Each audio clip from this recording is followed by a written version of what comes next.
بسم الله الرحمن الرحيم. حبايبي طلاب الصف الاول الاعدادي، بحبكم قوي قوي. معاكم تيتشر فاطمه سليمان، وفي فيديو النهارده ان شاء الله اول فيديو هنبدا نشرح فيه المنهج الجديد. طبعا الشرح من كتاب المعاصر.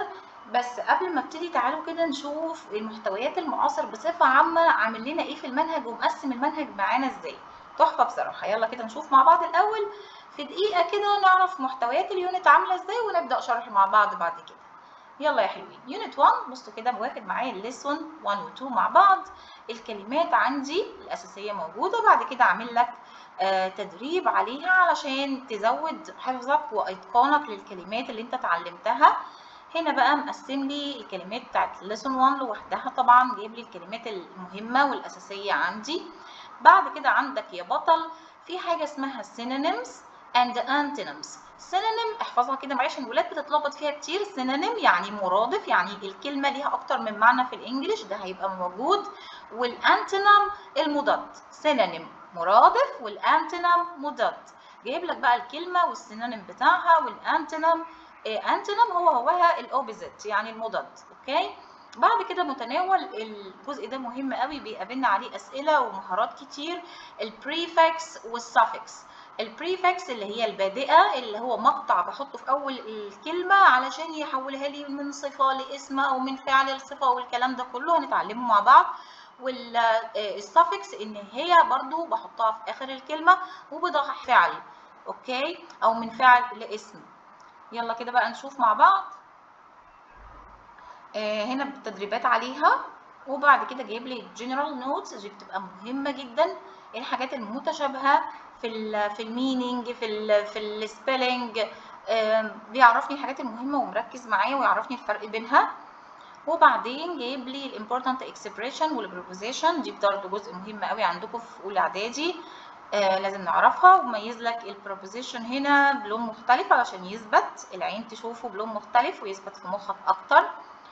بعد كده جايب لك هنا قطعة المين بوينتس على الريدنج، الأفكار الأساسية على قطعة الريدنج والليسننج، الجزء اللي موجود عندك في كتاب المدرسة student book. جايب لك هنا الحاجات المهمة والأجزاء المهمة. بعد كده دخل في جزء الريدنج السكيلز، المهارات عندي الريدنج والليسننج. جايب لك القطعة ومميز لك الكلمات المهمة الأساسية اللي أنت تركز عليها، ومديك المعنى في الآخر. اهو مرقم لك هنا الكلمات وبعدين سايب لك المعنى في اخر الصفحه. بعد كده برضو ده دخل في جزء الريدنج بقيته، وبصراحه مهتم قوي بجزء الريدنج لان هو جزء مهم عندكم. انتوا عندكم القطع كتيره في اولى اعدادي. بعد كده جايب لك جزء برضو من السكيلز، من المهارات. بيقول لك اتعلم بقى ان انت تعرف الكلمه دي تخمينها، تخمن من الجمله معناها. طبعا هخمن من خلال الكلمات اللي موجوده في بقيه الجمله.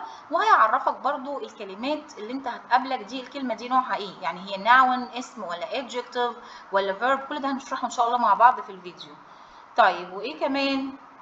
وهنا بقى اهو ده البراكتس. بصوا هنا الشرح بتاع الكلمه دي اسم ولا فعل ولا صفه ولا حال ولا الكلام ده كله. هنا اعمل لك براكتس عليها عشان يدربك. هنا رمز في يعني فيرب، ونون يعني اسم، وهنتدرب عليه ان شاء الله. برضو هنا عامل لي بقى اكتيفيتي واسئله على ايه، على الكلمات وعلى الجزء اللي انت اتعلمته. بصوا مدربنا قد ايه، اسئله قد ايه، بصراحه جميل جدا. جه ما سابش برضو السبيكنج، مهاره التحدث، وعشان دي هتفيدنا في المحادثه، ان احنا نعرف نكمل نعمل كومبليت للكونفرسيشن للمحادثات اللي هتقابلنا ان شاء الله. فهنا بيقول لك الكويستشنز، الاسئله والانسرز، لو اتسالت سؤال زي ده اجابته هتجاوبها ازاي. وبرده هنا نفس الكلام، بصراحه جميل جدا، هيدربك وتعرف انك لو اتحطيت في نفس الموقف هترد تقول ايه. ده مهم قوي في سؤال المحادثه. دخل بعد كده بصوا بصراحه تحفه تحفه. عمل ايه بقى؟ دخل في جزء اللانجوج، جزء الجرامر عندي متناول الباست سيمبل تنس، زمن الماضي البسيط. شرح الجرامر منظم ومرتب بدرجة بصراحة مش قادرة أقول فيها وصف. الجرامر مترتب ومتوضح جدا، مجرد انت هترجع للقاعدة هتفهم على طول هو عايز يقول لك ايه. بعد كده طبعا أسئلة عليها. بصراحة الأسئلة الكم بتاعها حلو قوي انه يدربك انه يثبت القاعدة عندك. ده كل ده خلي بالك، كل ده lesson 1 و 2 بس. شفت قد ايه الاكسرسايز، قد ايه الشرح متناول، مش سايب لك حاجه. هنا بقى عامل لي تدريبات بقى على lesson 1 و 2، ده جزء الكونفرسيشن، المحادثه.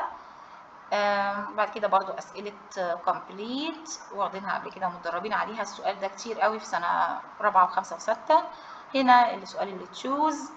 بعد كده دخل في الايه انفورمال ايميل، جزء الرايتنج، هيعلمك ازاي تكتب رساله بريد الكتروني بس غير رسميه. جميل جدا بصراحه. وهنا هيعلمك قواعد الكتابه، ازاي تبدا تكتب الايميل بطريقه صحيحه. بعد كده عمل ريفيو على الجزء اللي شرحه. هنا الفوكابلري واللانجوج والسبيكنج مراجع عليها علشان تبقى مراجع كده على اهم النقاط اللي كانت موجوده. بصراحه جزء جميل جدا. بصوا كمان نراجع هنا على الريدنج وعلى السبيكنج كمان يعني. بعد كده ده الجنرال اكسرسايزز، عامل لك اختبار على يونت 1. بصراحه يعني جميل جدا. طبعا lesson 3 و 4 والكلام ده كله هو نفس النمط.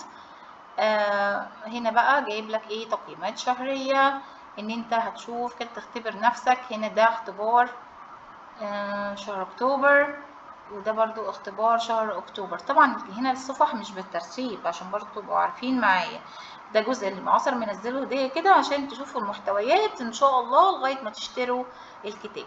فبصراحه تحفه وجميل جدا.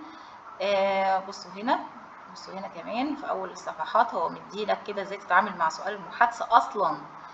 فبصراحه الكتاب تحفه جميل جدا. وبرده ممكن اعمل لكم ريفيو تاني وانا ماسكه الكتاب نفسه، الطباعه بتاعته مش قادره اقول لكم. لما شفت الكتاب وصلني النهارده الكتاب الطباعه بتاعته فوق الوصف، تخليك كده نفسك تتفتح اصلا انت تذاكر منه.